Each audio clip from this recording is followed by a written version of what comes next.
শিৰোনাম বেমাৰ হওয়াতকৈ মৃত্যু হওয়াই ভাল আছিল চাগে।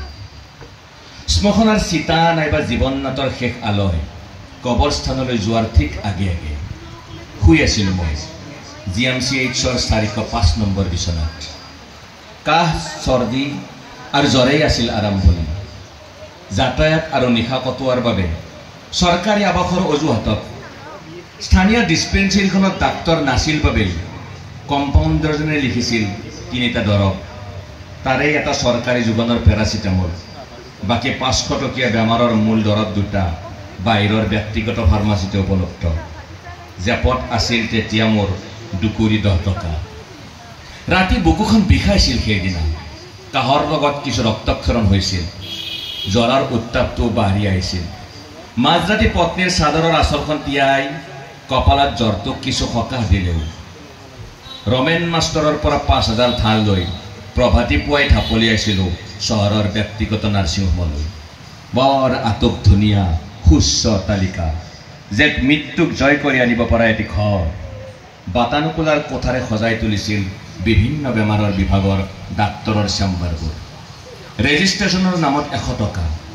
মোৰ নামটো আৰু বেমাৰৰ লক্ষণ সোধাৰ বাবদ ডাক্তৰৰ মাচুল 600 টকা। ভিতৰত বহি অকমান ধনী মানুহ গোন্ধাইছিল নিজকে। বৰ আৰামদায়ক কোঠা। ঠাণ্ডা লাগিছিল বাবে কাহটো বাঢ়ি আহিছিল ক্ৰমশ। নাৰ্ছগৰাকীয়ে হাতত গুজি দিছিল দীঘলীয়া তেজৰ পৰীক্ষাৰ কাগজৰ তালিকা, লগতে ECG এক্সৰেকে ধৰি MRI CT স্কেন নামৰ মেডিকেলৰ ভাষা। শৰীৰটো ক্ৰমশ দুৰ্বল হৈ পৰিছিল। টকাৰ প্ৰয়োজনীয়তাৰ বাবে সহধৰ্মিনীয়েও লঘোণে আছিল সেইদিনা। কেছ কাউণ্টাৰৰ পৰা ল'ৰাজনে জনাইছিল পৰীক্ষাৰ বাবদ হেনো খৰচ হ'ব 25,000 টকা। চোলাৰ জেপখন খেপিয়াইছিলোঁ কিছুপৰ। এখন এখনকৈ গণিছিলোঁ ৰমেন মাষ্টৰৰ পৰা লোৱা টকাবোৰ 25,000লৈ আছে আৰু বহু দূৰ। জীয়াই থাকিবলৈ হেঁপাহ জাগিছিল। পত্নীৰ সেমেকা মুখমণ্ডলৰ কপালখনত জিলিকি উঠি আছিল সেন্দুৰখন। ছোৱালীজনীৰ বিয়াৰ বাবদ খেতিৰ মাটিডৰো বন্ধকত আছিল। সম্পত্তি বুলিবলৈ একমাত্ৰ গৰুহাল বিক্ৰীৰে ময়ো কৰিছিলোঁ মোৰ তেজ আৰু হাওঁফাওঁৰ পৰীক্ষা। ডাক্তৰজনে কৈছিল প্ৰয়োজন হেনো মোৰ অস্ত্ৰোপচাৰৰ। জৰুৰীকালীনভাৱে প্ৰয়োজন 3 ইউনিট তেজৰ। বন্ধ হৈ পৰিছিল হেনো চৰকাৰী আয়ুষ্মান কাৰ্ডৰ।